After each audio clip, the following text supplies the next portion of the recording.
Abra sua Bíblia em algum lugar que você achar bem legal. Não estou brincando. Ezequiel capítulo 48.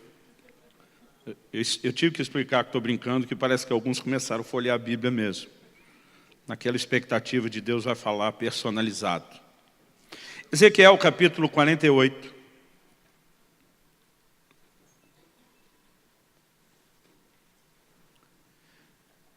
Versículo 11 e 12. Antes de ler o texto, eu queria só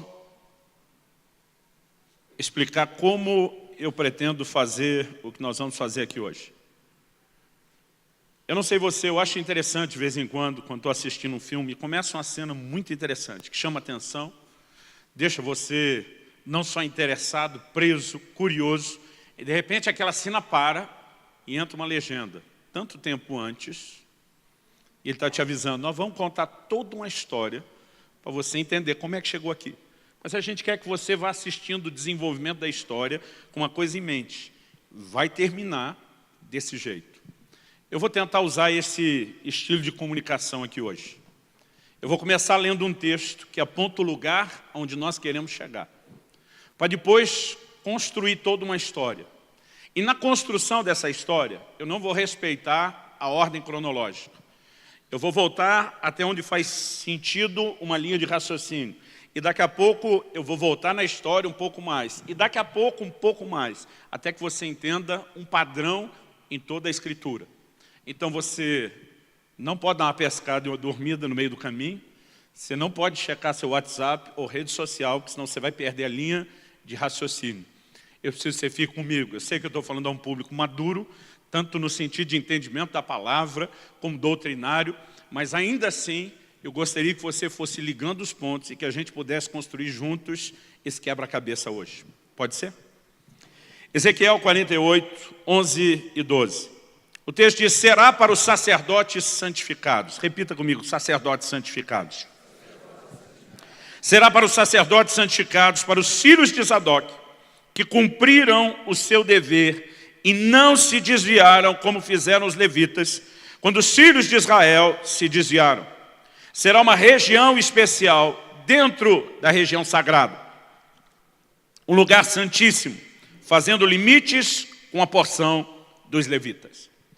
Primeira coisa que nós precisamos ter em mente, o profeta Ezequiel recebe da parte de Deus instruções a respeito de um novo templo. Eu não vou entrar nas discussões das diferentes escolas teológicas.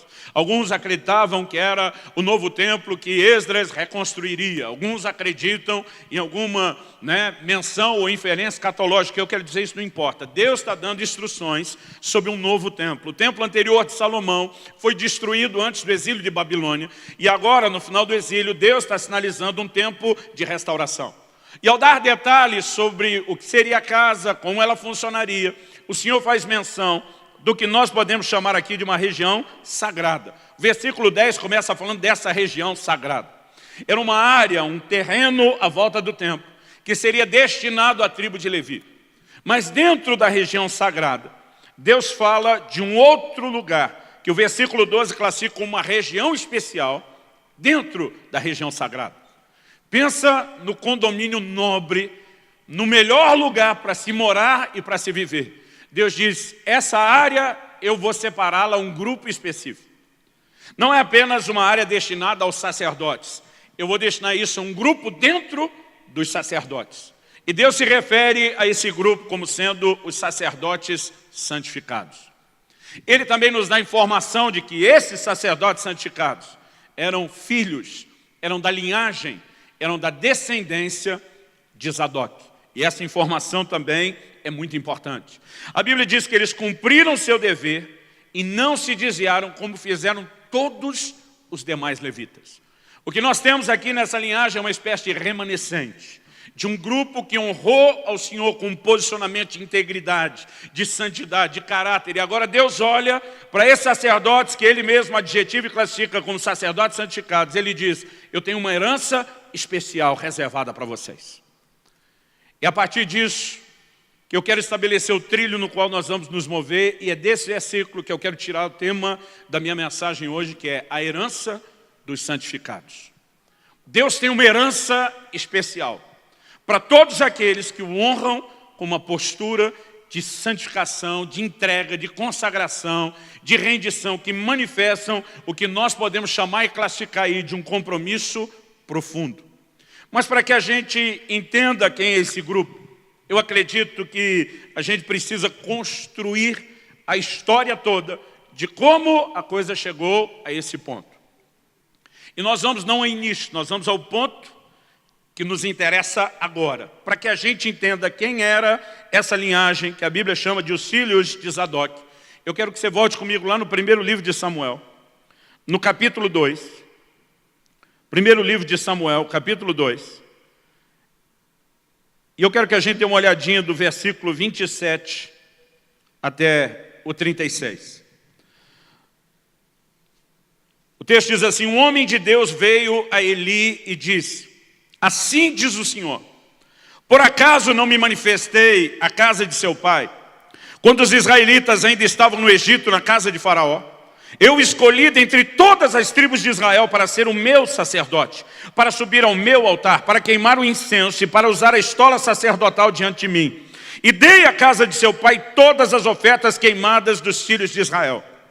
Porque tratam com desprezo os meus sacrifícios e as minhas ofertas de cereais, que ordenei se fizessem na minha morada. E você, porque honra seus filhos mais do que a mim, para que você e eles engordem com as melhores partes de todas as ofertas do meu povo de Israel. Portanto, o Senhor, o Deus de Israel, diz: na verdade, eu prometi que a sua casa e a casa de seu pai andariam diante de mim para sempre. Mas agora o Senhor diz: longe de mim tal coisa, porque honrarei aqueles que me honram, porém desprezarei os que me desprezam. Eis que vem dias em que acabarei com o seu poder e com o poder da casa de seu pai, para que ninguém em sua casa chegue a ficar velho. E você verá a aflição da morada de Deus, juntamente com o bem que farei a Israel. Mas ninguém da sua casa chegará à velhice. O homem, porém, da sua linhagem, a que eu não afastar do meu altar, será poupado apenas para lhe consumir os olhos e para lhe entristecer a alma. E todos os descendentes da sua casa morrerão na flor da idade. E o que vier a acontecer com seus dois filhos, Ofni e Finéias, será um sinal para você. Ambos morrerão no mesmo dia. Então suscitarei para mim um sacerdote fiel. Diga comigo, sacerdote fiel. Só uma vezinha a mais, diga comigo, sacerdote fiel. Então suscitarei para mim um sacerdote fiel, que fará segundo tudo o que tenho no coração e na mente. Eu lhe edificarei uma casa estável. Outra tradução diz uma casa firme. A tradução brasileira diz uma casa duradoura. E ele andará diante do meu ungido para sempre. E todo aquele que restar da sua casa virá inclinar-se diante dele para obter uma moeda de prata e um bocado de pão. E dirá: peço que você me dê um dos cargos sacerdotais para que eu tenha um pedaço de pão para comer. Nesse momento, que podemos classificar de um momento da história recente da nação de Israel. Recém-saída do Egito, recém-estabelecida na terra de Canaã, pelo menos quando falamos da história como um todo. Nós temos o que poderíamos classificar, talvez, de a maior crise ministerial vivida até então. O que os filhos de Eli passaram a praticar e promover era não apenas uma degradação dos valores morais, mas era uma sabotagem, um comprometimento de tudo aquilo que Deus idealizou para o ministério. Então a coisa chega ao ponto onde um profeta, um homem de Deus, nós não sabemos quem, não temos o nome, ele vem confrontar Eli. E ele diz: porque você decidiu honrar mais a seus filhos do que a mim, eu estou vindo contra você. O Senhor diz, quando ele usa expressões, não dei ao seu pai as ofertas queimadas da casa de Israel, é uma clara referência a Arão.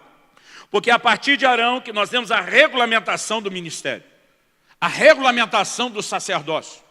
Antes disso, quase todos os patriarcas exerceram funções sacerdotais. Eles sacrificavam, eles adoravam, mas a partir de Arão, nós temos a regulamentação do ministério. Deus começa a dizer quem pode fazer o quê, como, quando, de que jeito e de que maneira.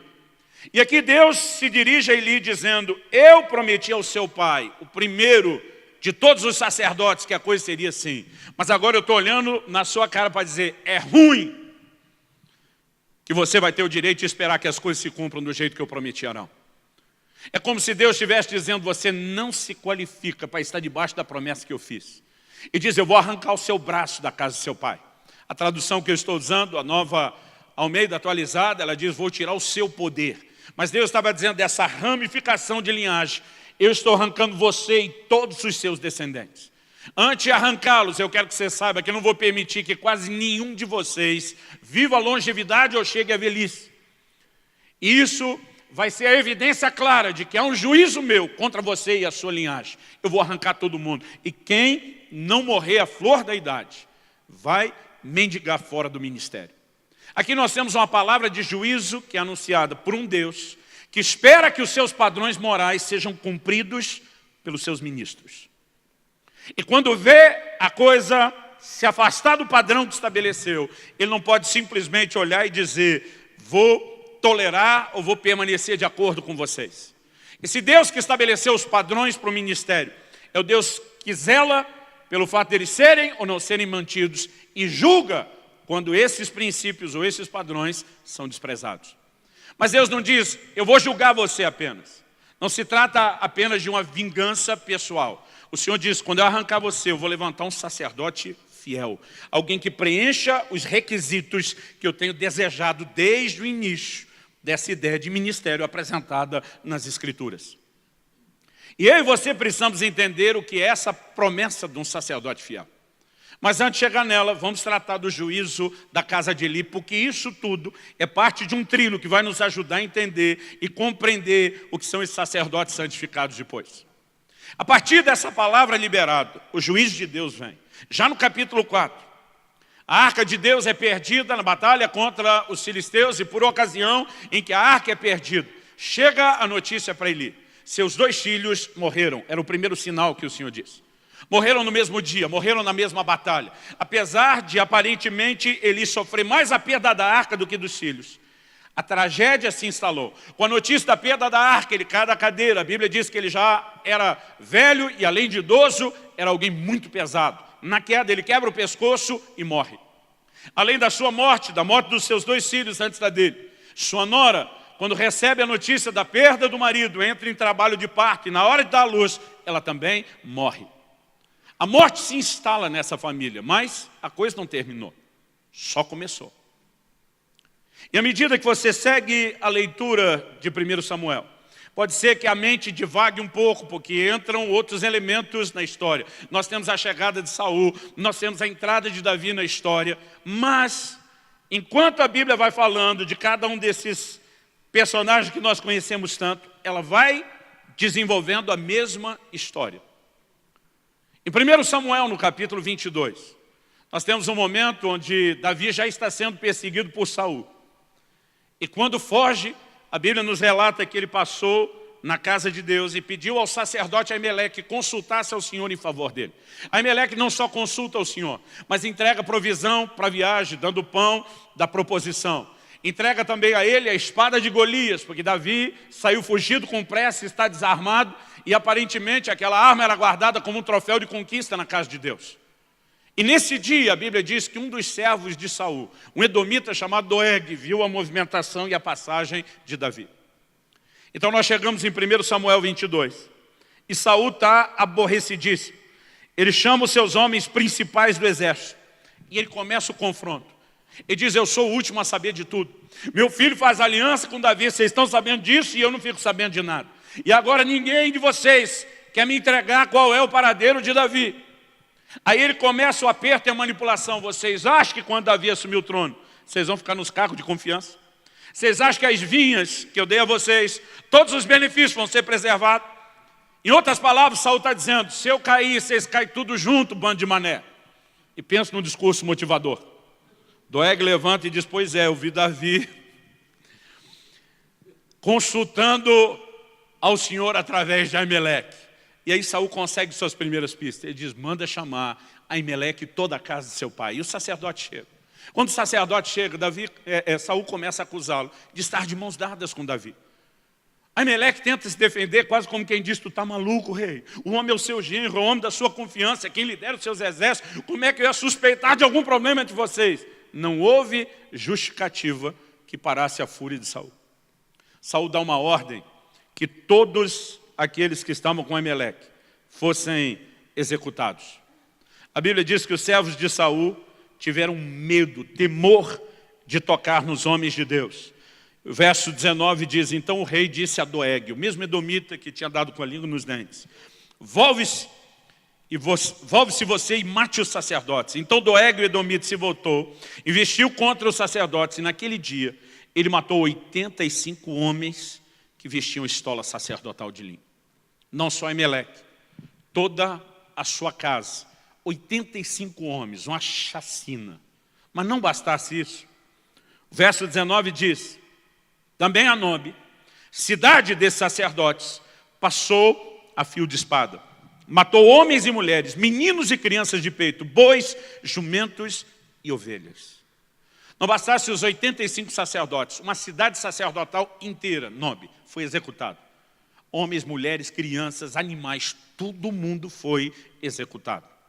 O texto diz no verso 20, porém dos filhos de Ameleque, filho de Aitube, um só, cujo nome era Abiatar, se salvou e fugiu para Davi. Abiatar anunciou a Davi que Saul tinha matado os sacerdotes do Senhor. Então Davi disse a Abiatar, naquele dia, quando vi que Doeg, o edomita, estava ali, eu sabia que ele não deixaria de contar tudo a Saul. Eu fui a causa da morte de todas as pessoas da casa de seu pai. Fique comigo, não tenha medo, porque quem procura a minha morte, procura também a sua, mas comigo você estará salvo. Abiatar é o último descendente, o único sobrevivente, não apenas daquela cidade, mas de uma linhagem. Quando você observa alguns textos bíblicos, eu não tenho tempo e nem é meu propósito ser tão detalhista, mas como por exemplo, 1 Samuel 4:3, 1 Crônicas 24:3, você descobre a linhagem de Ameleque e você descobre que eles todos estão conectados à linhagem de Eli. Resumindo, a Bíblia diz que Abiatar, esse único sobrevivente, era filho de Ameleque, que era filho de Aitube. Quem era Aitube? Neto de Eli. Portanto, Ameleque é bisneto de Eli. E Abiatar, esse que fugiu, era um tataraneto de Eli. Ele é o único dessa linhagem que escapou, que sobreviveu. E durante os dias de Davi, ele e um outro sacerdote chamado Zadok andam juntos. Eles carregam a arca, a estola sacerdotal, consultam o Senhor. Nunca houve distinção de um sumo sacerdote durante os dias de Davi. Isso é o que praticamente só vai se consumar nos dias de Salomão. E falando de Salomão, é ali que nós temos o desfecho da história. Quando Davi já está velho, idoso, acamado, Adonias, um dos filhos mais velhos do rei, tenta uma conspiração para assumir o trono. Havia uma palavra clara do Senhor. Essa ordem havia sido replicada por Davi, dizendo que quem se assentaria no trono como seu sucessor seria Salomão. De alguma forma, Adonias, talvez por ser um dos mais velhos, sente não, esse direito é meu. E ele promove uma conspiração de peso, que tem o apoio não só da maioria dos seus irmãos, mas tem o apoio político e religioso. Político porque ele tem nada mais, nada menos do que Joabe, o capitão do exército, do seu lado. Um camarada de uma liderança tão forte que Davi, por mais ousado, corajoso que fosse, nunca teve coragem de tratar e lidar devidamente com esse tipo de problema durante os dias dele. Ele aconselha Salomão antes de morrer, não deixe esse homem morrer em boa velhice. Ele matou 2 capitães de exército melhores do que ele, a traição. Ele tem que descer a cova com sangue, ele tem que ser julgado. Davi praticamente está confessando, eu não tive coragem de tratar do problema, não repito o meu erro. Mas Joabe, esse camarada que tinha tamanha força, a ponto de Davi titubear em lidar com o problema, está apoiando a conspiração. E Abiatar, o sacerdote, está jogando naquele time. Quando Natan vai até Davi e diz, ei, está sabendo do que estão fazendo? Davi se levanta a tempo, desbarata aquela conspiração, garante que Salomão se assente no trono. E logo depois da morte de Davi, quando Salomão assume o reinado, Salomão chama o seu irmão Adonias para a conversa e diz, vem cá, eu não vou fazer nada agora, mas eu lembro muito bem que você tentou roubar meu trono. O primeiro passo que você der, o primeiro pé que você colocar fora da linha, eu venho para cima de você, miserável. Eu só estou esperando você me dar motivo. E um dia Adonias deu motivo. E quando deu motivo, a Bíblia diz que Salomão mandou executá-lo. Quando Salomão mandou executá-lo, Joabe sai correndo e agarra as pontas ou aos chamados chifres do altar. Era o maior clamor por misericórdia que alguém poderia expressar. Salomão não titubeou como Davi, seu pai, mandou arrancá-lo de lá e mandou executá-lo. E todo mundo entendeu que a limpa começou com aqueles que estavam envolvidos na conspiração.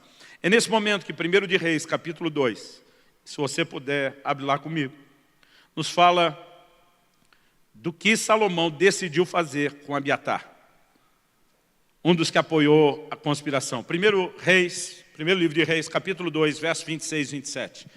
E ao sacerdote Abiatar, o rei disse: vá para Anatote, para os teus campos, porque você é homem digno de morte. Hoje, porém, não matarei, porque você levou a arca do Senhor Deus diante de Davi, meu pai, e porque se afligiu com todas as aflições de meu pai. Então o texto diz no verso 27, Salomão expulsou Abiatar para que não mais fosse sacerdote do Senhor. Lembrando quem era Abiatar, o último da linhagem de Eli. Olha como termina o verso 27. Cumprindo assim a palavra que o Senhor tinha dito a respeito da casa de Eli em Siló. No momento em que Abiatar é removido, a Bíblia diz, a palavra se cumpriu. Mas pastor, quando Eli morreu, a palavra não estava se cumprindo? Sim, começou a se cumprir, mas não totalmente. Quando os filhos de Eli morreram, até mesmo antes dele, começou a se cumprir, mas não totalmente. Quando aqueles 85 sacerdotes foram executados, quando houve aquela chacina em Nobe, a palavra estava se cumprindo? Sim, mas não totalmente. Quando o último é arrancado do ministério, a Bíblia diz, agora se cumpriu a palavra do Senhor, dita a Eli. Nos dias do seu tataraneto, a palavra se cumpre. Agora, eu e você precisamos entender algo. Deus tinha dito para Eli, eu não vou só arrancar o seu braço da casa do seu pai. Deus disse, quando eu arrancar toda a sua linhagem do ministério, eu não vou deixar uma lacuna, um vácuo, um buraco. O Senhor diz, eu vou preencher isso com um substituto. O Senhor diz, então, quando eu terminar de arrancar a sua linhagem, quando eu acabar com a sua raça, literalmente falando, eu vou suscitar para mim um sacerdote fiel. A promessa dada a Eli não era apenas de remover a sua linhagem. Era de no lugar de uma linhagem que não podia permanecer no ministério, Deus encontrar alguém à altura da sua expectativa, que preenchesse os seus sonhos, os seus desejos e os princípios que ele estabeleceu. É nesse momento que Abiatar é expulso do ministério, que Salomão define quem seria o líder de todos os sacerdotes. É nesse momento que Zadok entra em cena, não mais como um coadjuvante de Abiatar, agora como líder de todo o ministério. Interessante que o nome Zadok significa justo. E é a partir desse momento que nós temos o cumprimento não só da remoção da casa de Eli, mas da substituição por um sacerdote fiel. Mas Deus diz, eu não vou levantar só um sacerdote fiel.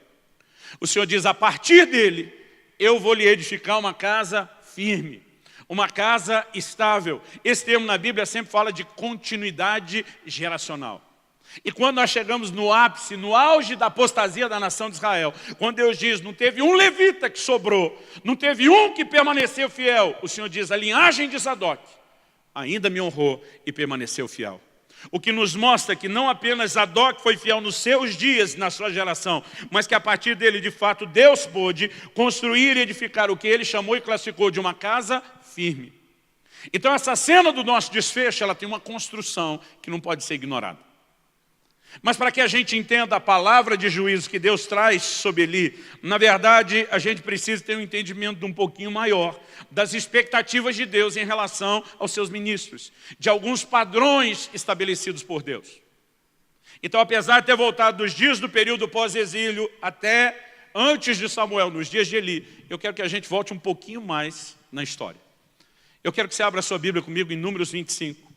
Enquanto você localiza o texto, eu quero te lembrar de quando isso acontece.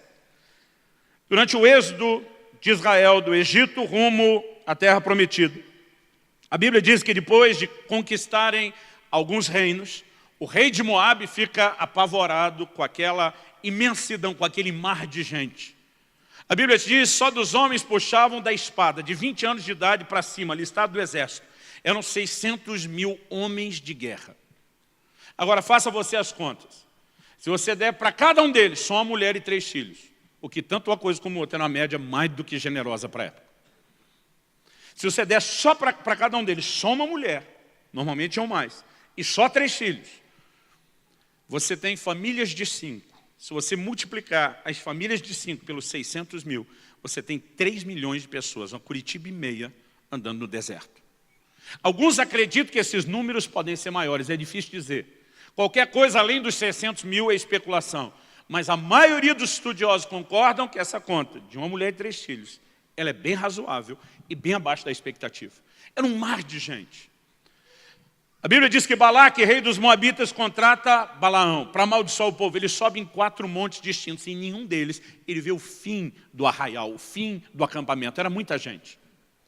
Em cada uma das 4 ocasiões que Balaão tentou amaldiçoar o povo de Israel, a Bíblia diz que Deus transformou a maldição, ou a tentativa de maldição, em bênção.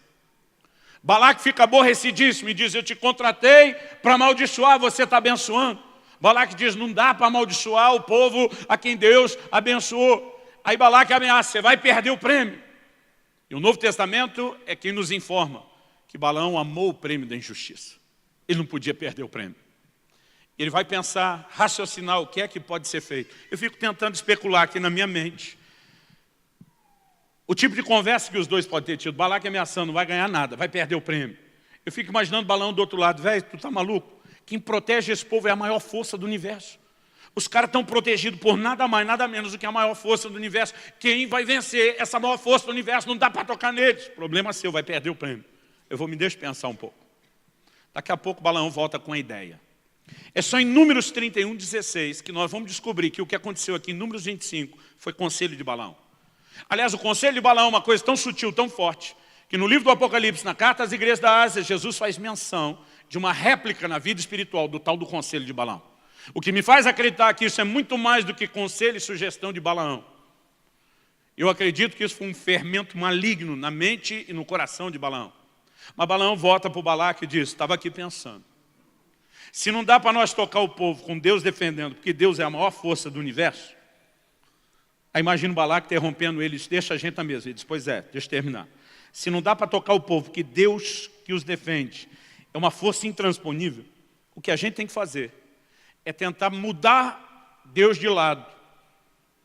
A gente só precisa fazer com que ele vá de aliado que os protege a inimigo que os ataque. Porque se ele é uma força imparável, invencível, e nós o colocamos contra o povo, aí eles estão lascados. Porque ninguém vai poder parar essa força. Imagina o Balaque olhando para o Balaão dizendo, tu está maluco, meu irmão? Como é que nós fazemos com que o povo dele, com quem ele fez uma aliança, para quem ele fez promessa, que de repente ele vira inimigo? E diz, eu tenho uma ideia. E diz, manda as mulheres do seu povo seduzir os homens de Israel. E quando elas forem seduzi-los, o que elas vão exigir em troca dos préstimos sexuais, não há remuneração financeira. Nós vamos misturar com a prostituição natural e física, a prostituição espiritual. Esquece dinheiro. Nenhuma delas vai seduzir nenhum homem por dinheiro. O que elas vão pedir ou exigir deles é que eles se curvem diante dos deuses de vocês. Aí nós vamos combinar prostituição espiritual com física. E vamos fazer eles pecar de todas as formas possíveis. Ele diz, quando eles fizerem isso, o Deus que os defende vai se irar contra eles. O Deus que nesse momento é o aliado vai virar inimigo e vai para cima. Eu te garanto. Vai que é tua, Balaque. Pensa num conselho que infelizmente deu certo. Lê comigo aqui. Números 25, 1. Quando Israel estava em Sitim, o povo começou a prostituir-se com as filhas dos moabitas. Essas convidaram o povo aos sacrifícios oferecidos aos seus deuses. E o povo comeu a carne do sacrifício e adorou os deuses dessas mulheres. Assim, quando Israel se juntou ao culto a Baal-peor, a ira do Senhor se acendeu contra Israel. E o Senhor disse a Moisés, reúna todos os chefes do povo, enforque-os diante do Senhor ao ar livre, e a ardente ira do Senhor se afastará de Israel. Então Moisés disse ao juiz de Israel, cada um mate os homens da sua tribo, que se juntaram a Baal-peor. E naquele momento, eis que um homem dos filhos de Israel trouxe para sua tenda uma mulher midianita, à vista de Moisés e de toda a congregação dos filhos de Israel, enquanto eles choravam diante da tenda do encontro. O juízo já foi anunciado e determinado. Os líderes estão chorando as perdas que virão. E o abusado, na cara dura, traz a midianita, indiferente a tudo que Deus está falando e fazendo. Verso 7. Quando Finéias, filho de Eleazar, filho do sacerdote Arão, viu isso, levantou-se do meio da congregação e pegando uma lança, seguiu um homem israelita até o interior da tenda e com a lança atravessou os dois, tanto o homem israelita quanto a mulher midianita pelo ventre. Então a praga cessou entre os filhos de Israel. E os que morreram da praga foram 24.000. Então o Senhor disse a Moisés: Finéias, filho de Eleazar, filho do sacerdote Arão, desviou a minha ira de sobre os filhos de Israel, pois estava animado com o meu zelo no meio deles, assim que no meu zelo não consumi os filhos de Israel. Portanto diga, eis que lhe dou a minha aliança de paz. Diga comigo, aliança. Deus diz, manda dizer para esse garoto, o Finéias, ele tem a minha aliança. Verso 13, ele e a sua descendência terão a aliança do sacerdócio perpétuo. Repete comigo, aliança do sacerdócio perpétuo. Porque teve zelo pelo seu Deus e fez expiação pelos filhos de Israel. Gente, vamos fazer uma pausa. Deus já tinha dito a Abraão que os seus filhos, a Arão, que os seus filhos permaneceriam sempre no sacerdócio. Mas agora Deus pega uma ramificação da linhagem de Arão. Finéias é filho de Eleazar, que é filho de Arão. Então ele é o neto de Arão. Arão teve 4 filhos. 2 deles morreram. Levítico 10 nos mostra por levarem fogo estranho diante do Senhor. Sobraram 2, Eleazar e Itamar. Os 2 eram sacerdotes. A linhagem dos 2 teve oportunidades ministeriais iguais. Prova disso, quando você vai estudar a linhagem de Eli, você descobre que Eli, por exemplo, era da linhagem de Itamar. Então, muitos anos, séculos depois, a linhagem de Itamar tem direito ao sacerdócio, ao ministério, tanto quanto a linhagem de Eleazar. Deus aqui não estava dizendo só você, mas Deus olha para aquela ramificação na linhagem de Arão e diz, você, meu filho, e quem sair debaixo de você, nunca vai ser tirado daí. Sabe o que Deus está dizendo? Encontrei em você o tipo de DNA que eu quero que seja reproduzido nos meus ministros. Eu estou fazendo com você uma aliança do sacerdócio perpétuo. Quando encontro alguém que luta contra o pecado, como você lutou, quando encontro alguém que zela pela minha santidade, se deixa ser tomado pelo meu zelo, como você tomou, eu encontro a marca que eu quero nos meus ministros. Você, transmitindo esse código genético, está dentro de sua linhagem para sempre, ninguém tira vocês daí. Isso precisa ensinar algo para mim e para você. Por quê? Porque mesmo que a linhagem de Itamar tenha tido todos os iguais e privilégios, direitos e privilégios, podendo estar no ministério, quando Deus arranca a linhagem de Eli e suscita o sacerdote fiel que ele prometeu, Zadok. Quando você vai estudar a linhagem de Zadok, eu também não vou ler isso, mas se você quiser tomar nota, eu vou dar um dos textos que pode facilitar o seu estudo. Em 1 Crônicas 6, de 49 a 53, você vai descobrir que Zadok é descendente de nada mais, nada menos do que Finéias, neto de Arão. Na hora de arrancar a casa de Eli e suscitar o sacerdote fiel, Deus corre o olho na história e diz, quem até agora não deu vacilo da casa de Eli? E ele vai lá na linhagem de Finéias, diz esse, que eu prometi o sacerdócio perpétuo. É gente que vem reproduzindo esse DNA. E aqui Deus introduz Zadok. Então esse mesmo camarada de quem nós vamos falar lá na frente, não tem o início da sua história só numa profecia dada à casa de Eli. Na hora de Deus estabelecer isso, seus olhos ainda voltam na história e diz, quem está reproduzindo o padrão, o DNA que eu espero dos meus ministros? E Deus puxa um dessa linhagem e coloca ali Zadok. É da linhagem de Zadok que nós vemos depois Esdras, o grande sacerdote reformador do período do pós-exílio de Babilônia, que se é da linhagem de Zadok, é da linhagem de Finéias. Toda a ordem de restauração de Deus para devolver o padrão que ele tinha em mente desde o início do ministério, acontece através dessa linhagem. E dá para dizer que ele tinha o padrão desde o início, porque se Arão é o primeiro através de quem Deus regulamenta o ministério, e na hora de Deus ordenar Moisés a respeito de toda a indumentária que Arão tinha que usar, ele diz que o que sustentaria o turbante ou a mitra, que era o símbolo de autoridade, era uma coroa, que a Bíblia chama coroa de santidade. Era uma lâmina de ouro puro, amarrada com estofo azul, com a inscrição, santidade ao Senhor. Deus estava dizendo desde o primeiro ministério, que ele recomendou, estabeleceu, regulamentou. Deus estava dizendo, o que eu espero dos meus ministros é um compromisso de santidade. Eu quero que vocês venham a público e que as pessoas esperem de vocês um compromisso de santidade. Então nós estamos falando de um padrão. A promessa da casa firme, ela retrata para mim e para você o Deus que está voltando ao padrão estabelecido desde o início, dizendo isso é inegociável. Qualquer um que saia dessa rota, eu tiro ele e eu coloco o outro que cumpra o requisito esperado desde o início. Dito isso da casa firme, eu quero passar a um segundo ponto e conceito importante. O que leva alguém a ser estabelecido no ministério, o que leva alguém a ser removido do ministério. Antes de falar do óbvio que nós já percebemos, que infidelidade leva alguém a ser removido, vamos lembrar de conceitos bíblicos importantes. Como a tribo de Levi foi parar no ministério? Você já parou para pensar nisso? Porque no início, quando Deus fala de tirar o povo de Israel, Deus até fala de sacrifícios, mas Ele não fala nada de uma tribo sacerdotal, pelo contrário. Em Êxodo 19, 5 e 6, quando eles chegam no Sinai, o que Deus fala com eles é que Ele levantaria um reino sacerdotal. Aliás, as palavras ditas sobre a igreja dos gentios por Pedro, elas são uma réplica do que foi dito no Sinai para a nação de todo Israel. E a gente usa as palavras de Pedro para defender a ideia do sacerdócio universal de todo crente. Vós sois a nação santa. E antes de chegar na declaração do povo de propriedade escolhida, ele diz a geração eleita e diz o sacerdócio real. O que aparece como sacerdócio real na tradução do grego, no hebraico é reino sacerdotal. Deus está dizendo, eu quero um reino de sacerdotes, eu quero que todo mundo seja sacerdote. E eu não tenho dúvida de que era isso que Deus está dizendo, porque o que é replicado lá no Novo Testamento, que defende o sacerdócio universal de todo crente, são as mesmas palavras. Mas em algum momento a tribo de Levi surge no cenário para cuidar do sacerdócio. Quando? Você já parou para pensar nisso? Em Deuteronômio, no capítulo 10, no versículo 8, é o único texto do Velho Testamento que nos dá essa dica. Deuteronômio é chamada a segunda lei, ou a repetição da lei. Então nós temos os highlights, os melhores e piores momentos da história de Israel e a repetição dos mandamentos principais. Em Deuteronômio 10, 8, Moisés diz assim, foi nesse tempo que o Senhor separou a tribo de Levi.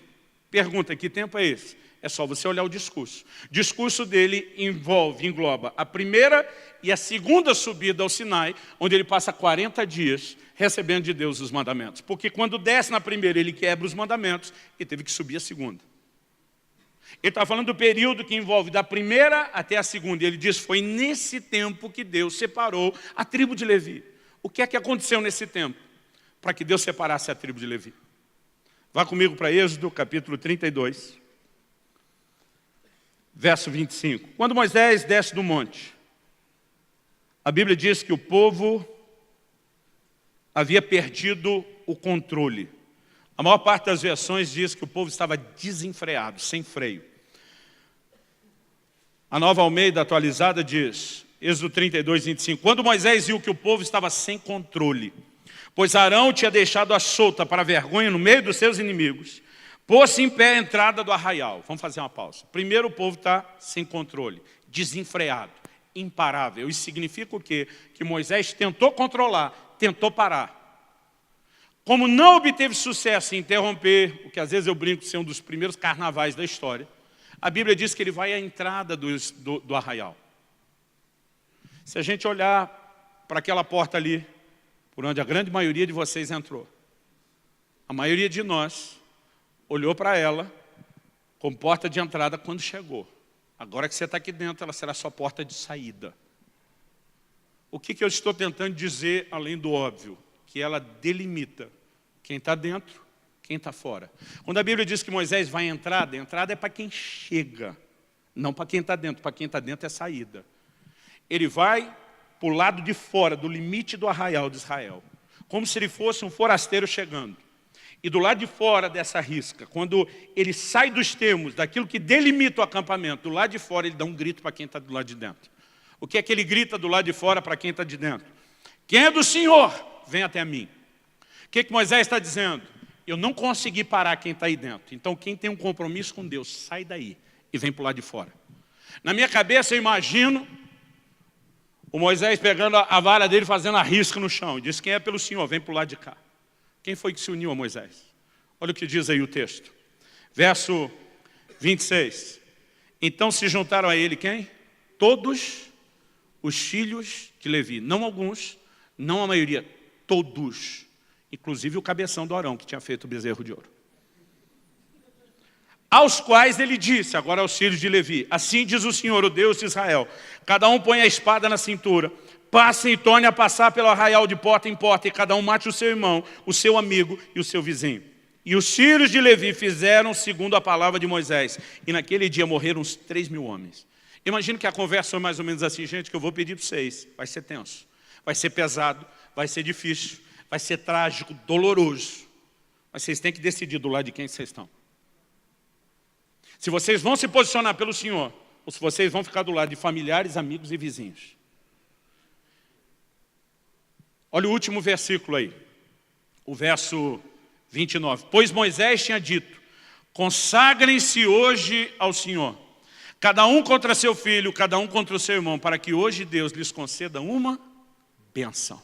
Eu não sei se Moisés foi claro, mas ele disse, se vocês conseguirem obedecer a Deus e ficar do lado dele, Ele vai liberar algo especial sobre a vida de vocês. Lá na frente ele está dizendo, foi nesse tempo que o Senhor separou a tribo de Levi. O plano de Deus é que todos fossem sacerdotes. Chega uma hora e diz, dá para contar com essa turma toda? Não. Quem está se posicionando contra o pecado e zelando pela santidade dos meus padrões, a tribo de Levi, Deus diz, a tribo de Levi entra, o resto fica fora. O que é que leva alguém a ser estabelecido no ministério? Ah, pastor, isso é um texto do Velho Testamento, vamos para o Novo. Paulo escreve aos Coríntios e diz, o que se requer dos dispenseiros é que eles sejam encontrados fiéis. A única coisa que Deus espera de mim e de você no ministério, fidelidade, integridade, compromisso com Ele. Agora, o que leva alguém a ser tirado ou arrancado do ministério? A gente já aprendeu lição com Eli, que é a falta de fidelidade. Gente, durante muito tempo, eu olhava para o pobre coitado do Saul e achava que Saul nunca teve uma chance real. Imaginava Saul uma espécie de fantoche, que Deus disse, bom, vamos deixar vocês brincar de rei do jeito que vocês querem, até achar alguém que preste. Sério, eu nunca imaginei que o lance com Saul pudesse ter tido qualquer conotação séria. Só que em 1 Samuel 13:13, se for rápido de endereço, abre lá. Quando o profeta Samuel confronta a Saul, ele revela uma informação que eu lembro de um dia estar lendo, eu disse, espera aí, Beira, isso está aqui na Bíblia mesmo, é isso que está escrito. Ele diz o seguinte, então Samuel disse a Saul, você cometeu uma loucura, não guardando o mandamento que o Senhor teu Deus lhe ordenou, pois o Senhor teria confirmado para sempre o teu reino sobre Israel. Para sempre. E significa o quê? Que ele ia virar aquele tipo de, como que é o nome do Highlander? Se você não corta a cabeça, ele passa de geração em geração. Será que ele ia virar uma espécie de Highlander que não ia morrer nunca mais? Não. Nós sabemos que ele era tão mortal quanto qualquer outro. Quando Deus olha para ele e diz, o Senhor teria estabelecido seu reino para sempre. Ele não está falando que ele não morreria. Está falando de continuidade geracional. Aliás, você quer uma boa forma de entender isso? Quanto tempo Saul reinou? O Velho Testamento não dá essa informação. A gente descobre isso só na pregação de Estevão em Atos 7. A gente sabe pelo Velho Testamento que Davi reinou 40 anos. A gente sabe que Salomão reinou 40 anos. Mas não temos a informação do reinado de Saul. Quem dá isso é Estevão, em Atos 7, na sua pregação. E ele diz que Saul reinou 40 anos. Eu quero te perguntar, o que foi que Saul perdeu? Se ele reinou tanto quanto Davi e tanto quanto Salomão, o que é que ele perdeu? O que ele perdeu, irmão, não foi o privilégio de ser rei nos seus dias ou na sua geração. O que ele perdeu foi a continuidade. Porque Deus sempre está atrás de DNAs que repliquem compromisso e não falta de compromisso. Agora, vou te dizer o que eu penso, não é doutrina. Agora digo eu, Luciano, e não o senhor. Talvez se Saul tivesse sido fiel, seguindo essa linha de pensamento. Por quê? É por substituto dele, Davi, que Deus diz depois, se você for fiel, diferente do cabeção que antes você não foi, eu vou lhe construir uma casa estável, uma casa firme, duradoura. Você vai reinar para sempre. O que é que Deus está dizendo para Davi quando ele falou vai reinar para sempre? Não é que Davi também ia virar uma espécie de Highlander ou que ele não ia morrer. Deus está dizendo da sua linhagem, que vai haver continuidade, mas em algum momento na continuidade geracional eu vou escolher e levantar um que vai ser o Messias, o Cristo, que reinará para todo sempre. Então, o seu reino será um reino eterno. Se você segue a lógica que Davi pega o que Saul jogou fora e que Deus faz uma promessa de reinar para sempre, que envolve que o Cristo estaria na linhagem, penso eu, não vou estabelecer isso como doutrina, que o que Saul jogou fora foi não só a sua continuidade geracional permanecendo no trono, mas talvez a possibilidade de ter o Messias vindo da sua linhagem. Talvez se Saul fosse fiel, a gente estivesse cantando que Jesus é o leão da tribo de Benjamim, não de Judá. Irmão, nós precisamos pensar em algo maior do que só os nossos dias. Porque o Deus de continuidade geracional nunca está olhando para uma geração só. Agora, o que a gente aprende ao longo de toda a Bíblia é que para entrar é necessário fidelidade e motivo para sair, infidelidade. Um dia eu estava falando isso num conselho de pastores, um pastor pensou alto, provavelmente de forma intencional, né? Imagino eu. Ele diz, até agora só citou texto do Velho Testamento. Eu acho engraçado, irmão, que alguns hoje em dia estão pregando um Deus que parece que do Velho para o Novo Testamento ele converteu. Não, eu fico ouvindo alguns ensinos sobre graça, eu fico pensando que Bíblia esse povo lê. Porque parece que antes Deus era ruim, agora ele nasceu de novo, ele é bom. Antes Deus era zangado e agora ele é bem-humorado. Irmão, deixa eu te dizer, a natureza de Deus não muda. A revelação da graça é uma progressão do entendimento de quem ele é. Mas ele continua sendo exatamente o mesmo, ele não mudou. Mas vamos para o Novo Testamento. Eu olhei para aquele irmão e falei, vamos para o Novo Testamento. Apocalipse 2,5. Carta ao anjo da igreja de Éfeso. Em Apocalipse 1, João tem uma visão. Ele vê 7 candeeiros de ouro, 7 estrelas. O anjo explica para ele, os 7 candeeiros são as 7 igrejas da Ásia. As 7 estrelas são os anjos, os mensageiros da igreja. Agora Deus está falando com o anjo, o mensageiro de uma dessas igrejas. E diz, se você não se arrepender, eu tiro o seu candeeiro. O que Deus está dizendo? A igreja que eu te confiei para cuidar, eu pego de volta de você, bonitão. Então Deus não arrancava o que ele confiou às pessoas por conta de pecado, só na velha aliança. Aliás, deixa eu te dizer, querido. Outro dia alguém me falou, o senhor anda pregando juízo, o senhor está preso lá na lei, na velha aliança. Eu falei, alguém tinha que ter avisado Ananias, morreu à toa. Alguém tinha que ter avisado aquele povo das igrejas da Ásia. Porque o próprio Jesus, o cabeça da igreja, o Senhor de toda a graça, disse, se você não se arrepender, eu te prostro de cama, eu mato seus filhos. Eu falei, quem foi que disse que não tem juízo na graça? Aliás, a Bíblia diz que o juízo começa pela casa de Deus. Quem foi que deu direito a alguém de arrancar da nossa doutrina o juízo? E eu quero pedir a você, que pastoreia e cuide de um rebanho, zele pela boa doutrina. Porque se você só tiver neutro, mesmo que você não está falando contra a santidade, se você não tiver uma boa doutrina sobre o assunto, seu povo em dias de globalização está comendo um monte de bobagem pela internet. E tem muita gente tentando doutriná-los de que o pecado não é isso tudo que alguns de nós estamos falando. E sabe, eu olho para a palavra de Deus e eu continuo vendo um padrão. Que estabelece ou remove alguém do ministério é o seu compromisso com Deus. O conceito de graça na cabeça de muito crente hoje em dia é que graça é só uma coisa que Deus tem para quem já pecou. Deixa eu te dizer, a Bíblia fala de uma graça para não pecar. Ela começa na vida de quem já pecou, mas depois existe uma graça para não pecar. Tito 2,11 diz que a graça se manifestou salvadora a todos os homens, mas continua e diz, ensinando-nos que, renegadas as paixões, as impiedades mundanas, vivamos no presente século de forma sóbria, justa e santa. A mesma graça que oferece salvação a quem está no pecado, ensina ele a viver de forma santa depois. O autor de Hebreus diz que nós podemos nos chegar ao trono da graça para encontrar socorro em ocasião oportuna. Que socorro ele está falando? Ele está dizendo que o nosso sacerdote nunca pecou, mas que ele entende a minha e a sua luta e que ele quer socorrer a gente. Quando? Só depois que a gente peca? Não, meu irmão. Socorro em ocasião oportuna é você encontrar uma graça antes de pecar. A graça é a maior força capacitadora para vivermos em santidade.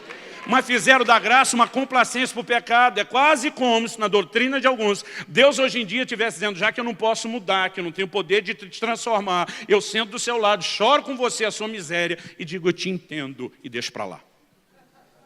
Irmão, deixa eu te dizer, quando Isaías, diante do mesmo trono, que a Bíblia chama da graça e não só de juízo, ele reconhece seu pecado. Um anjo pega a brasa do altar, tosta a boca dele, ainda tem provisão de santificação para cada um de nós. Deus ainda muda, Deus ainda transforma, quer a gente esteja lembrando da doutrina, quer não.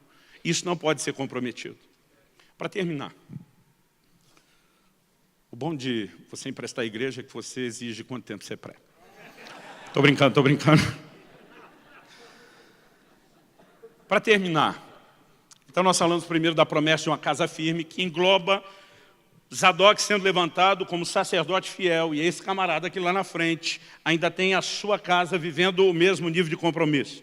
Depois trabalhamos aqui o conceito que leva alguém a ser estabelecido ou removido do ministério. Mas em terceiro lugar, eu quero que a gente pense em algo importante. E eu quero, antes de explicar, usar aqui um tema para o meu terceiro e último tópico, que talvez te ajude a lembrar. É melhor não pecar do que ser restaurado depois. Vou repetir, é melhor não pecar do que ser restaurado depois de pecar. Pastor, tem restauração para quem peca? Tem. Mas eu quero te provar pela Bíblia que é melhor não pecar do que viver restauração depois de ter pecado. Então vamos pensar junto aqui algumas coisas. Houve a época em que a igreja fez jus bem mais do que hoje ao rótulo de um único exército que abandona para trás seus feridos. Eu me lembro de uma época, quando ainda garoto, e o camarada pecasse no ministério, irmão, era muito difícil esse camarada permanecer. Normalmente tinha que mudar para algum lugar muito longe, em época onde a notícia não acompanhava a mudança geográfica dele, para ele tentar recomeçar. Os tempos mudaram, nós começamos a tratar mesmo ministros caídos como gente que não é descartável, começamos a desenvolver uma mentalidade, uma visão de cura, de restauração, e eu sou grato a Deus por isso. Mas a gente tem a tendência de sair de um extremo e ir para outro, antes de achar o ponto de equilíbrio. E eu acredito que nós estamos hoje no extremo do lado de cá. Que alguns ministros que desenvolveram já uma mentalidade, já que diferente de antes, tem chance e oportunidade para quem peca, parece que ele já pesa isso na balança antes de decidir pecar. As coisas não vão ser tão duras, as consequências não serão tão trágicas como algumas décadas atrás. E tem uns camaradas que estão no ministério, anos de ministério, deveria ter maturidade pela idade cronológica, o tempo de vida, não só cristã, mas de vida cristã, mas que ainda tem a mentalidade infantil. Por que eu digo infantil? Quando eu era criança, eu lembro que meus pais me ensinaram que se eu pedisse perdão a Deus por qualquer pecado, Deus perdoava. Então, antes de aprontar alguma, eu já pensava, depois vou ter que pedir perdão, mas ainda bem que Deus perdoa. Era uma malandragem de criança, muito infantil, porque não levava em conta o quê? Que pecado, mesmo perdoado, tem consequências. Eu vou repetir isso, pecados, mesmo perdoados, têm consequências. Um dia, nessa fase de adolescência, eu abri o coração com alguns desses tropeços, delitos leves que a gente classificava. Para um líder, ele falou, isso não te incomoda, o fato de que você já repetiu isso mais de uma vez? Eu falei, olha, meus pais me ensinaram que é só pedir perdão e Deus perdoa. Ele olhou para mim, eu lembro até hoje, porque eu fiquei com raiva. Ele contou uma história infantil. O adolescente é aquele tipo de gente que ele acredita que ele é adulto e odeia ser tratado como criança. E como a ilustração dele era tão infantil, me deixou com raiva. Mas pensa numa didática que funcionou. Ele falou para mim assim, estamos falando de pelo menos 30 anos atrás, mais do que isso. Luciano, tinha um menino desses que era levado à breca. A geração passada chamaria de um menino desse de encapetado. A nova tem um linguajar bem melhor, a gente chama de hiperativo. Ele disse que tinha um menino desse hiperativo, fora de controle. E a mãe, percebendo que não conseguia mais exercer controle, um dia tentou apelar, porque ela sabia que mais mexia no menino. O garoto tinha, era a moda da época, alguns considerariam ridículo hoje, ele tinha um pôster dele mesmo no quarto. Vocês lembram da época que ampliar uma foto era coisa só para quem tinha grana? O garoto tinha um pôster enorme, gigante, dele, uma foto dele no quarto. A mãe dele, aborrecida, falou, filho, a partir de hoje, cada vez que você me desobedecer, vou pegar uma taxinha, não sei se onde você mora fala taxinha, perceveja, aquele negócio do quadro de aviso, vou pegar uma taxinha e vou pregar naquele seu quadro, no seu rosto daquele pôster, no seu quarto. E não levou a mãe muito a sério, mas um dia ele entra no quarto, e a hora que ele olha, quase não dá para ver o rosto de tanta taxinha que tem. E aquilo, de alguma forma, fez ele perceber o quanto ele vinha desobedecendo a mãe. E aquilo, de alguma maneira, mexeu com o menino. E bateu aqueles 5 minutos de arrependimento, e ele procura a mãe e diz, mãe, estava olhando lá, o meu posto quase não dá para ver minha cara. Pois é, eu te disse que eu faria, mas nem eu imaginei que eu estava fazendo tanto. E tiveram ali um momento de conserto, os dois se abraçaram, choraram. Ele pediu perdão para a mãe disse, eu perdoo, filho. Ela disse, quer saber? Eu não só perdoo, nós vamos começar de novo. E ela foi e arrancou todas as taxinhas. Esse pastor olhou bem na minha cara e diz, mas o poço ficou cheio de furo. E quando ele falou isso, eu entendi a moral da história. Depois eu fui descobrir que isso era doutrina bíblica, mas na hora eu entendi a moral da história. Todo pecado, ainda que perdoado, ele vai deixar marcas e consequências. Então vamos dar uma olhada em alguns textos bíblicos. Números 14. Você se lembra daqueles 10 espias que, diferente de Josué e Caleb, voltam infamando a terra com um péssimo relato. O que é que Deus fez com os 10? A Bíblia diz que Deus julgou e matou os 10 na hora. Depois de matar os 10, Deus disse para Moisés: sai do meio desse povo, que eu vou acabar com todo mundo. De você, eu começo tudo de novo. Deus está dizendo que eu prometi a Abraão, para todo mundo antes de você ficar de pé, porque eu zero e começo de novo com você. Vaza do meio, Moisés, para eu acabar com esse povo. Alguns pastores, se recebessem uma proposta de Deus hoje, parecida com essa, não recusariam. Vai que é tua, Deus, vai que é tua. Moisés entende, você faz isso? Não, Senhor, perdoa o povo. E Deus disse, tá bom, perdoei. Não vou matar eles hoje. Manda todo mundo dar meia volta para o deserto. Para cada um dos 40 dias espiando a terra, para cada dia 1 ano. 40 anos rodeando o deserto. E eu vou matá-lo aos poucos. E quando não sobrar mais ninguém dessa geração, os filhos vão entrar. Mas Deus, o Senhor perdoou ou não perdoou? Perdoei. Mas vou matar. Só que devagarzinho e aos poucos. Irmão, deixa eu te dizer. O perdão de um pecado não significa a plena remoção de toda a consequência gerada por ele. Davi recebe uma visita desconfortável do profeta Natan, que usa de uma psicologia pastoral que eu e você precisaríamos aprender. Jesus falou que a nossa dificuldade não é ver erro, é ver os nossos. Que o dos outros, cisco no olho do irmão, a gente vê à distância, não é verdade? Então, Natan vem com uma psicologia pastoral fantástica. Ele conta a história como se fosse outra pessoa. E Davi enxerga o erro, porque erro do outro a gente vê com clareza.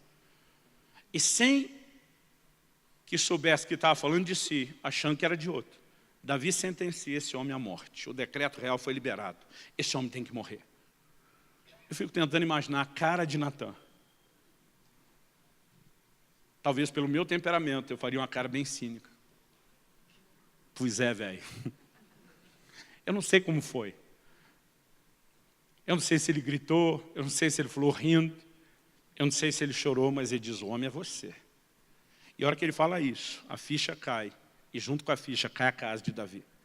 Porque além do decreto real, pela lei de Moisés, tanto pelo adultério como pelo homicídio, ele tinha que morrer.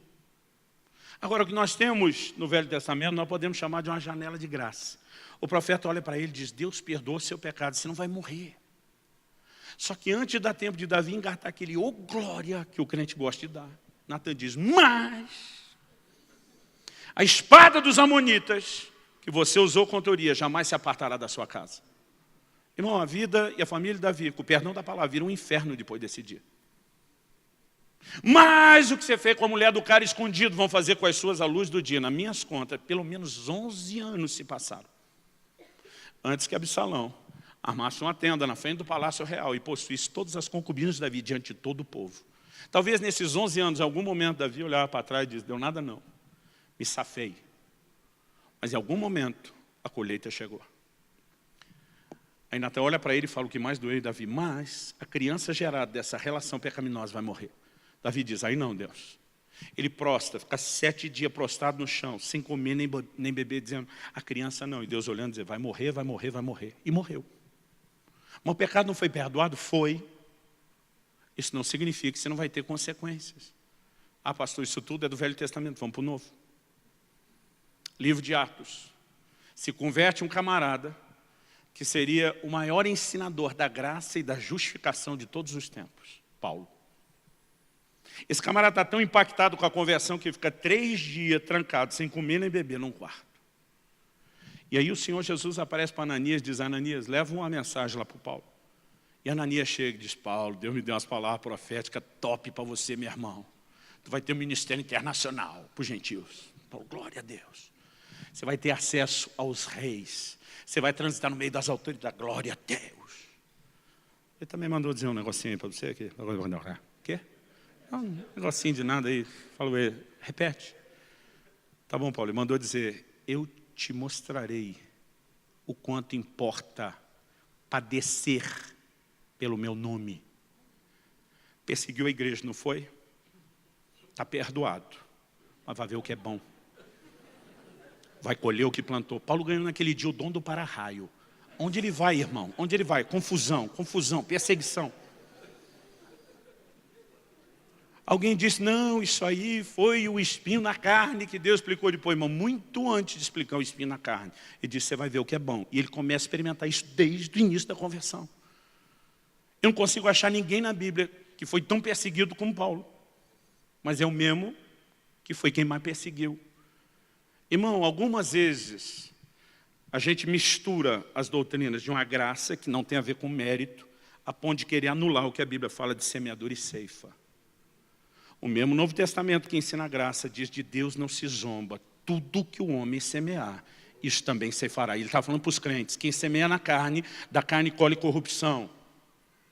Não, mas se o pecado foi perdoado, não tem colheita nenhuma. Ele diz, se você semeia na carne, você vai colher corrupção. Se você semeia no Espírito você colhe a vida eterna. Agora, em nome de uma doutrina mal entendida, nós bagunçamos as outras que antes já estavam entendidas. Deixa eu te dizer algo, querido. Todo pecado, ainda que perdoado, tem consequência. Agora, nem sempre a consequência do pecado é arrancar alguém do ministério. Tem pecados que não são sérios o suficiente, ou que houve um arrependimento e um conserto rápido, a ponto de não precisar um juízo tão severo, e que não vão tirar alguém do ministério. Exemplo, Moisés e Arão. Deus fala para Moisés, vai lá e fala a rocha. Moisés, veio de falar, feriu. Agora deixa eu aproveitar esse episódio e te dizer uma coisa. Um dia eu fui confrontar um ministro, que estava com a vida torta. Falei, meu irmão, você sabe que você está torto, fora do prumo, e se você não se arrepender, Deus vai julgar você. Ele olhou para mim e falou, Deus avaliza meu ministério. Ao que ele se apegou? Aos resultados. Eu prego, as pessoas são salvas, são curadas, são libertas, tem milagre, tem batismo no Espírito Santo. Falei, deixa eu te explicar uma coisa. O poder está na semente ou no semeador? Eu acredito que o poder está na semente. Quando você lança a palavra, ela tem o poder de produzir algo. Que Deus diz, a minha palavra não volta para mim vazia. É Ele que resolve e determina que haja alguns resultados. Falei, você acha que o poder do semeador? Você acha que essas coisas estão acontecendo por causa de você? Eu vou dizer, estão acontecendo a despeito de você e não por causa de você. Deus disse para Moisés, fala a rocha. Em vez dele obedecer a Deus, ele vai e fere. Ele fez diferente. Agora pergunta, deu resultado? Deu. Aos olhos do povo que nem sabia o que Deus mandou, o que não mandou, está tudo certo. E aliás, essa é a maneira simplória como muitas vezes o rebanho analisa. Está funcionando? Está. Está dando resultado? Está. Mas eu quero te dizer algo, irmão. Pode estar saindo água da rocha. Pode estar dando resultado como era para dar se você fizer certo. Quando você faz errado, Deus chama depois para a prestação de contas. Diz, vem cá agora os dois bonitão. Eu não mandei falar a rocha? Mandou. Por que é que vocês feriram? Pois é, mas deu resultado. Ele diz, não importa se deu resultado, nenhum dos dois vai entrar na terra prometida. Não importa se o seu ministério está dando resultados. Os resultados não significam que Deus esteja avalizando seus métodos. São coisas completamente distintas. Aí Deus diz para os dois, não vão entrar na terra. Gente, isso acontece em Números 20. Eles saem, levantam o acampamento, começam a andar. Deus diz para Moisés, pega Arão, Eleazar, o filho dele, só vocês três no Monte Hor.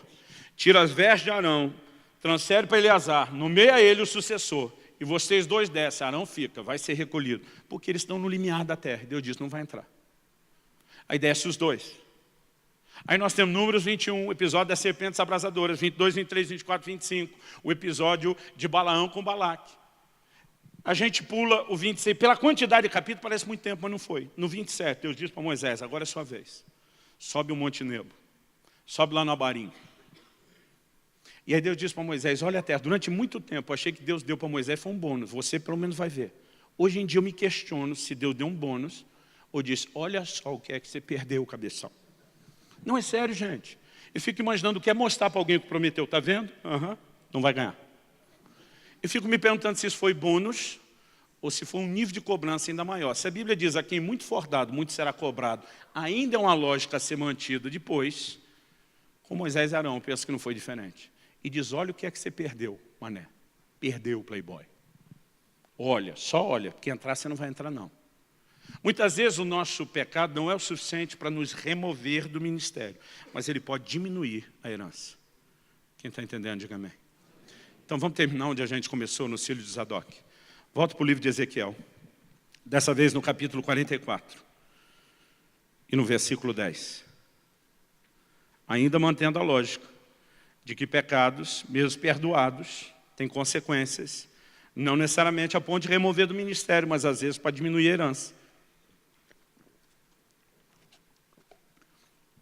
Verso 10 de Ezequiel 44. Os levitas, porém, que se afastaram de mim quando Israel se desviou, que se desviaram de mim para ir atrás dos seus ídolos, levarão sobre si a sua iniquidade.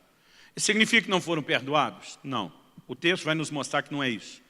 A NVI, que é uma tradução mais acurada, no sentido de tentar não só traduzir a literalidade, mas a equivalência, a aplicação, ela apresentou esse texto assim: sofrerão as consequências da sua iniquidade.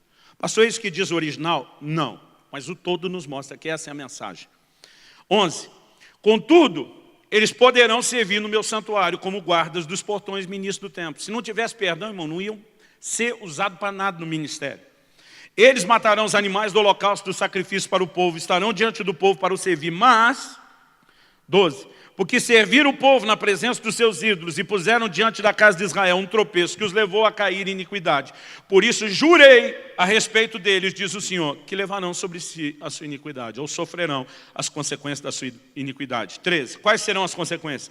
Não se aproximarão de mim para me servirem no sacerdócio, nem se aproximarão de nenhuma de todas as minhas coisas sagradas, são santíssimas, mas levarão sobre si a sua vergonha, as suas abominações que cometeram. Contudo, eu os encarregarei da guarda do templo, de todo o serviço e de tudo que tiver que ser feito nele.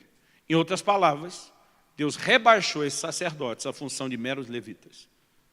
Ele disse: vocês podem servir o povo, mas não entram na tenda diante de mim para ministrar perante mim. Vocês podem ajudar a matar o local. Você faz o que qualquer auxiliar faria. Ah, pastor, talvez eles nunca foram sacerdotes. Se nunca tivessem sido, Deus não teria que restringir o que só o sacerdote poderia. Ele disse: vocês vão sofrer a consequência. Vocês vão exercer um legado, uma dimensão, vão ter uma herança ministerial menor do que aquela que eu planejei, porque vocês me desonraram. Agora, olha o verso 15. Mas os sacerdotes levitas, os filhos de Zadok, quem? Aquela casa, aquela linhagem de um sacerdote fiel que Deus levantou, dizendo: eu vou conceder a você uma casa firme. Aquela que reproduziu o DNA do compromisso de integridade e santidade. Deus diz: os filhos de Zadok, que cumpriram as prescrições do meu santuário, quando os filhos de Israel se desviaram de mim, eles se aproximarão de mim para me servirem, estarão diante de mim para me oferecerem a gordura e o sangue, diz o Senhor Deus. Eles entrarão no meu santuário, se aproximarão da minha mesa para me servirem e cumprirão as minhas prescrições. A herança dos santificados não é só um pedaço de terra, não um condomínio nobre à volta do templo, não é meramente uma herança física. Deus está dizendo aqui: eles terão privilégios, um acesso diferenciado, um nível distinto de honra diante de mim. São aqueles que me honraram. Aliás, na promessa da casa firme, Deus diz: eu honro aqueles que me honram, mas os que me desprezam, eu desprezarei. Ainda existe uma lei de reciprocidade, e honra atrai honra, desprezo atrai desprezo. Nós precisamos entender que Deus está olhando para os ministros, dizendo: o que eu sonho desde o início é gente que me leve a sério, é gente que se posicione, que ande diante de mim com integridade. Irmão, a Bíblia diz que todos os levitas se extraviaram, só os filhos de Zadok não. Assim, o sentimento que você tem é que parece que só você está fazendo o que é certo. Mas deixa eu te dizer, querido, não importa se todo mundo resolveu fazer a coisa errada, o errado ainda é errado, ele não vai ser certo porque todo mundo está fazendo. E nós precisamos ter aquele nível de compromisso, que nem que pareça que poucos de nós restaram, nós ainda temos que honrar o Senhor, a sua palavra, o seu compromisso, o compromisso com Ele que nós chamamos de andar diante dEle em fidelidade. Nós vivemos dias de uma relativização muito grande. Pastor, estão casando, descasando e casando e descasando à vontade. E a gente começa a perceber na mente e no comentário de alguns que uma jurisprudência vai sendo criada. Ó, aquele ali fez, deu nada não. Aquele ali fez, deu nada não. Está tendo resultado. Irmão, não importa se está saindo água. Se o camarada feriu, em vez de falar, um dia ele vai estar diante de Deus. E Deus vai tratar com ele por conta daquilo. Não avalie a fidelidade de alguém por resultados. Porque isso não é base suficiente para avaliar a fidelidade de ninguém. Aliás, Jesus disse, no último dia, alguns vão estar diante de mim, dizendo, no teu nome, nós expulsamos demônios, nós profetizamos, nós curamos enfermos. Irmão, Jesus não disse, foi no meu nome, coisa nenhuma. Jesus não disse, fizeram nada, seus mentirosos. Ele nem questiona a afirmação de que fizeram e que foi no nome dele. Ele só lhe diz, apartai-vos de mim, vocês que praticam iniquidade. E diz, o que autenticam vocês como meus representantes na terra, não é o resultado do ministério, é se você reproduz e replica o meu caráter. E isso você não fez. Hashtag, você não me representa. Quando eu olho para isso, há temor no meu coração. Querido, eu tenho rodado esse Brasil todo. Literalmente, o Brasil todo. Há muitos anos. Eu não aguento mais ver pastores e líderes tropeçando e caindo. Uma das coisas mais difíceis para mim nesse trânsito dentro da igreja é conhecer uma desgraça muito maior do que aquela que você conhece na igreja local. Porque você começa a ter testemunhos e relatos de coisas numa amplitude que quando você está confinado à igreja local, você já acha que tem problema. Mas você não tem ideia da proporção. E muitas vezes, diante de Deus, eu tenho chorado por conta disso, a ponto de dizer, eu quero dizer algo aqui para você, querido. Jesus disse, vai construir uma torre, senta primeiro para calcular quanto custa, para ver se você pode ir até o fim. Porque ele disse, se você achar que não dá conta de ir até o fim, nem começa. Eu lembro de um dia que nós tivemos uma reunião com nossa liderança de célula e alguns dos pastores do nosso ministério. E o tema da minha mensagem aquele dia foi de um versículo, tirado de um versículo apócrifo do filme Tropa de Elite, 02, pede para sair. Eu falei, hoje eu vim bater na cara de vocês, ficar dizendo, pede para sair, pede para sair. Eu falei, olha, o que é o ministério? Jesus diz, é inevitável que venha escândalos. Vai rolar, não tem jeito. Mas ele diz, ai daquele por meio de quem vem o escândalo. Ele diz, melhor lhe for amarrar uma pedra de moinho, que era enorme, pesado, ao pescoço. Porque amarrar e se lançar em alto mar, porque se você arrepender, mudar de ideia, não dá tempo de soltar. É irreversível. Pastor Jesus está fazendo apologia ao suicídio não, mas ele está dizendo, se você não tem planos para ter uma conduta de integridade, onde eu te coloquei, vai escandalizar meus pequeninos, é melhor você se matar. Agora, não sei na sua, na minha teologia, o suicídio está lascado. Nós podemos discutir casos de sanidade mental. Por que eu digo isso? Paulo disse, se alguém destruir o corpo, que é o santuário de Deus, Deus o destruirá. O cara já destruiu o corpo, o que é que sobrou para Deus destruir depois? Você não precisa de muita lógica e de uma interpretação bíblica muito profunda. Agora, por que Jesus diria, melhor se suicidar? Mas não vou para o inferno se fizer isso? Vai, mas pelo menos vai sozinho, em vez de fazer um strike e arrastar um monte de gente com você. Irmão, é sério, eu não estou tentando desanimar não, e se você já está meio depressivo, peça ajuda. Não tenta dizer que eu vim empurrar você no penhasco, não. Agora preste atenção, Jesus está dizendo, se você não vai viver para me honrar e para não servir de escândalo, então dá cabo da sua vida logo, porque não faz sentido tu nem continuar vivendo, o que dizer no ministério.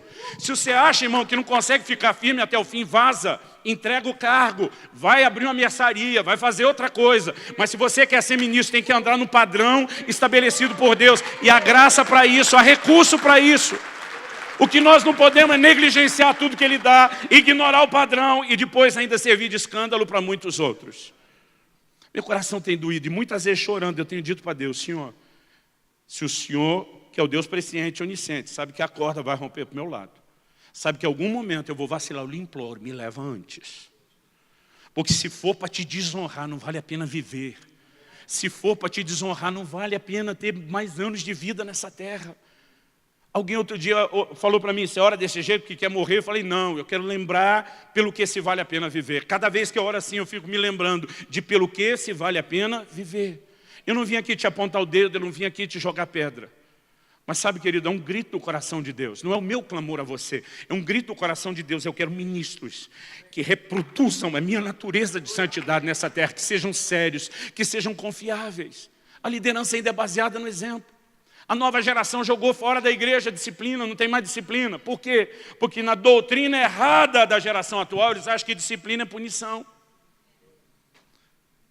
Outro dia alguém falou para mim, vocês estão disciplinando fulano, Deus perdoa fulano, a família perdoa fulano, a igreja perdoa fulano. Eu falei, exatamente, você acha que depois de Deus e o mundo perdoar, nós vamos punir? Eu falei, se não é punição o quê? Eu falei, liderança é baseada no exemplo. Fulano perdeu o exemplo. Agora tem que ter tempo para reconstruir o exemplo. Nós não estamos punindo, porque agora, irmão, vilão é o líder que afasta o camarada que não tem caráter. Vilão não é mais quem apronta. Irmão, deixa eu te dizer, esse discurso lá de fora, de que o bandido é vítima, está dentro da igreja, na mentalidade de uma nova geração que foi bem semeada pela esquerda. E se a gente não começar a colocar os princípios e as estacas de novo no lugar, nós vamos pagar um preço maior do que vocês imaginam. Então está na hora de nós voltarmos a estabelecer alguns padrões. Isso tem que ser resgatado, porque eu quero te dar um presente hoje. Mesmo se você não ler, um dia você vai estar diante de Deus, Deus vai dizer, eu te dei uma chance a mais. Eu juntei nesse livro 2 módulos de treinamento que nós temos aqui com a nossa equipe. O primeiro é a doutrina da santificação, de ponta a ponta, de cabo a rabo. Porque as pessoas não entendem mais a distinção de coisas simples. Não, Deus me santificou antes da fundação do mundo. Santidade posicional. Agora a Bíblia diz, não vos amoldeis às paixões que tinhas anteriormente na vossa ignorância. Santidade comportamental. 2 coisas completamente distintas. Mas tem muita gente bagunçando tudo. Irmão, tem uma santidade inicial, tem uma progressiva, tem uma final. A gente não pode negligenciar o que temos que fazer hoje em nome do que foi feito. Agora, se a gente não enxergar o quadro todo, vai dar ruim no final. Então, metade do livro é a doutrina da santificação, outra metade é só abordagens como essa. O que eu preguei aqui hoje é um de 20 capítulos do livro. Eu queria que pelo menos você seguisse o exemplo, o versículo bíblico. Examine todas as coisas, retém o que é bom. Nós vamos ofertar para cada um de vocês o livro.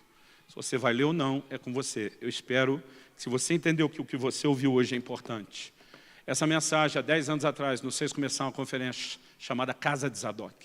A gente fala dessa linhagem, de gente que quer viver como parte desse grupo que vai reproduzir o DNA de compromisso do Zadok. Durante muito tempo, eu acreditava que isso era só uma preocupação de ensino. No ano passado, o Espírito Santo falou comigo, no início do ano, pare de fazer uma conferência anual em Curitiba apenas. Faça 5, uma em cada uma das 5 regiões do Brasil. O Senhor me disse, ande todos os anos, enquanto eu te direcionar a fazer a conferência, vá trocando de estado dentro de cada região. Mas o Senhor me disse, escreva a respeito do assunto, porque quando não tiverem mais as conferências, a mensagem continua. Eu lembro que nós voltamos do primeiro evento, que foi em 2017, o Zadok Sudeste, foi no Espírito Santo. Eu vim correndo para um evento aqui em Curitiba, promovido pelo Ministério do Reinhard Bonk. Quando eu estava a caminho, a Kelly falou, tem um profeta aqui que está falando nome, sobrenome, está revelando até a sombra da turma, está assustador o negócio. Falei, que legal, espero ver o cara em ação. Eu cheguei no meio de uma reunião, o organizador falou, pastor, a gente não sabia que hora o senhor chegaria, não tem lugar ali com os preletores, dá para sentar ali em cima? Falei, sem problema, sentei. Daqui a pouco tem uma cadeira vaga do meu lado, na segunda vaga, senta outro cara que eu não sei quem é. Mal sabia eu, que era o tal do abençoado. Ele sorriu para mim, eu sorrio de volta. Daqui a pouco ele me cumprimenta em inglês, respondo meu inglês de índio. Mas quem estava pregando era o Carlos Anaconde, uma lenda, um evangelista da Argentina. Daqui a pouco esse cara vira para mim e fala assim, eu tenho uma palavra de Deus para você que eu vou falar depois. Eu dou um sinal depois, tipo, depois mesmo. Eu não quero nem perder o que o Anaconde está falando. E talvez ainda traga, estou pensando, um intérprete para ter certeza que eu entendi o que você está me dizendo. Daqui a pouco ele me cutuca e diz, eu não posso esperar, eu tenho que falar agora. Eu ainda não sei quem é, digo, tá bom, fala agora. Ele olha para mim e diz, Deus está me dizendo o nome de 2 pessoas que andaram com Davi. Um eu vou falar daqui a pouco, o outro se chama Zadok. Ele falou, não faço ideia o que Deus está falando, embora você saiba o que é. De repente ele parou e falou, sei sim. Deus está me dizendo que Ele te levantou nessa nação com o propósito de restaurar essa ordem sacerdotal. E ele começa a falar com detalhes que me impressionou. Irmão, eu tenho pastores que me perguntam, o que é Zadok? Tem uns que falam, é a casa do Braddock. Eu digo, não. Tem gente que não sabe nem quem é o Zadok. O cara começou a me falar daquilo, ele olhou para mim e falou, eu vejo Deus colocando 5 anéis, um em cada um dos dedos da sua mão. Ele está me dizendo que isso é autoridade sobre 5 cidades, estados. Eles são os 2, eu não sei, você sabe o que são os 5 lugares. Ele está te confiando a autoridade, leve a mensagem do Zadok. Eu tenho feito isso de forma incansável na nação. Tem pastores que andam muitos em eventos e conselhos de pastores, que às vezes eles me olham e vai falar do Zadok de novo, para eu saber se eu fico ou vou embora. Falei, vou. Ele falou, então eu fico. Eu quero te encorajar. Não, antes de você ficar em pé, eu queria pedir para o pessoal entregar o livro. Posso fazer isso já? Eu vou pedir para o pessoal, eu sei que eles estão já bem posicionados, um por casal. Pastor, eu quero mais. paga o custo ali. Se você não puder pagar nem o custo, converse com a gente, que nós te damos o livro e oramos por você. Mas não pegue mais de um agora.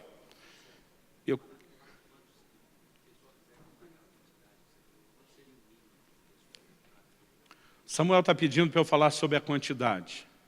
Gente, quantidade pequena ali, R$10. Se você quiser uma quantidade maior, pastor, eu preciso de 100, 150, 200, 500.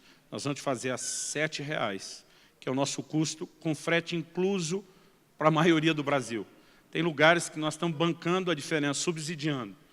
Subsidiando é uma forma bonita de falar, aguentando o prejuízo no bolso, só para espalhar a mensagem. Deus colocou no meu coração tocar 100 mil pastores e líderes em menos de um ano. Nós rodamos a primeira tiragem de setembro, 25 mil. Agora, amanhã deve ficar pronta a segunda, já estamos chegando em 50 mil. Tá? Tem pastores e pessoas que organizam conferências, estão pegando o livro no custo e dando na inscrição.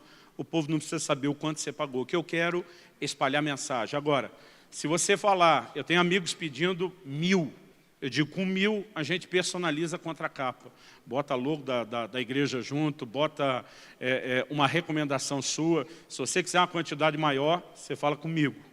Né? Se você não precisar personalizar a capa, você pode procurar o nosso stand e falar com eles. Eu espero que de alguma forma esse material possa te abençoar e te enriquecer. Eu sinto que nós precisamos... Dá tempo, Samuel, de fazer uma oraçãozinha, alguma coisa assim? Oraçãozinha... Eu quis dizer que ela não era demorada, que ela não era comprida e não que ela não tinha efeito. Todo mundo recebeu?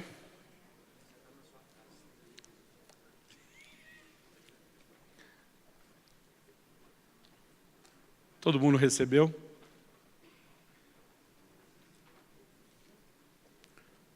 Gente, eu não ganho nada com a venda dos livros. A pouca margem que a gente tem, a gente reinveste para espalhar a mensagem. Então, mesmo o material que a gente anuncia, que está vendendo, para mim é importante que você saiba, isso para nós não é comércio. É uma maneira de viabilizar ferramentas para você e ter condições de poder continuar oferecendo o que a gente tem feito. Todo mundo recebeu? Ok. Vou pedir para você ficar em pé para parecer que está acabando. Samuca, desculpa, presidente Samuel Júnior. Samuel de Souza Júnior. Essa liberdade era de antes da presidência. Samuca, vem cá, vem cá. Eu queria que talvez você, Davi e outros da equipe apostólica também orassem. A gente não precisa se estender, mas eu gostaria que nós levantássemos um clamor por uma geração que entenda o grito e o clamor de santidade que Deus espera dos seus ministros. Eu gostaria que você pudesse colocar sua vida diante de Deus, reafirmando o seu compromisso de santidade e de integridade com Ele. Orando, como o Senhor Jesus, nosso Senhor nos ensinou, não nos deixe cair em tentação, livra-nos do mal. Irmão, a gente ora todo dia pelo pão diário, pela provisão, mas a gente já não clama, não nos deixe cair em tentação, que deveria ser parte de uma oração diária. Eu quero que você se coloque diante de Deus. Eu quero que você consagre sua vida uma vez mais. Eu quero que você possa clamar e dizer, Senhor, eu quero viver isso não apenas como indivíduo, eu quero ver na minha geração, na igreja dos nossos dias, um batismo de fogo, uma experiência santificadora mais profunda. Isso não é apenas uma instrução que Deus está tentando nos trazer, embora a gente tentou fazer um mapeamento e um padrão bíblico aqui. Essa é uma mensagem de alinhamento profético. É um grito do coração de Deus que precisa ser respondido e correspondido. Então eu quero que primeiro você ore por você. E depois vamos levantar um clamor pelos pastores da nossa nação. Que haja um verdadeiro avivamento de santidade. Um verdadeiro mover de Deus, transformador no caráter. Eu não aguento mais abrir a página de um jornal ou um site e ver de novo um escândalo envolvendo um pastor em algum lugar. E a gente tenta dizer, não, isso tem nada a ver comigo, é aquele tipo de igreja. Não, irmão, a doença está instalada, está generalizada. E se não houver um mover de Deus de restauração, se não houver uma reprogramação para a nova geração, a coisa só vai piorar. Então vamos clamar por isso em nome de Jesus. Senhor, eu tentei da melhor forma possível expressar o nível de entendimento que eu consegui acessar até agora. Eu sei que não é tudo. Mas, Pai, eu oro que de alguma forma, alguma coisa daquilo que foi compartilhado seja usado pelo Senhor para trazer não apenas luz, entendimento, clareza, mas para promover alinhamento. Nós oramos por dias de despertamento. Nós oramos por dias de um batismo de fogo na nossa geração, em especial os líderes. Que os ministros do altar, como diz Joel, sejam os primeiros a chorarem, a se arrependerem, a estabelecerem um conserto. Porque não há avivamento na Bíblia ou na história que não seja precedido de santificação. Pai, nós clamamos não apenas pelo derramar do Teu Espírito, não só por avivamento, por reforma, por uma reprogramação do pensamento, por uma volta ao entendimento básico das Escrituras, por uma volta ao compromisso que o Senhor sempre esperou de nós. Nós clamamos misericórdia sobre cada um de nós. Nós oramos aquele que é poderoso para nos guardar de tropeçar. E diante do Senhor clamamos, não nos deixes cair em tentação. Não podemos vencer sozinhos. Temos a nossa responsabilidade, mas o Senhor ainda é a fonte. Então nós clamamos, toca-nos, toca-nos. Ainda esta noite eu oro que os céus se abram, que aquela mesma provisão do fogo do altar que tocou o profeta Isaías nos toque cada área da nossa vida. Sopra sobre essa nação. Pai, usa essa comunhão. Desde que ela existe, nós temos ouvido mensagens de integridade, de seriedade, de compromisso. Espalha essa mensagem, usa essa comunhão. Permita-nos viver isso, permita-nos pela sua graça transbordar isso. Nós clamamos em nome de Jesus, em nome de Jesus.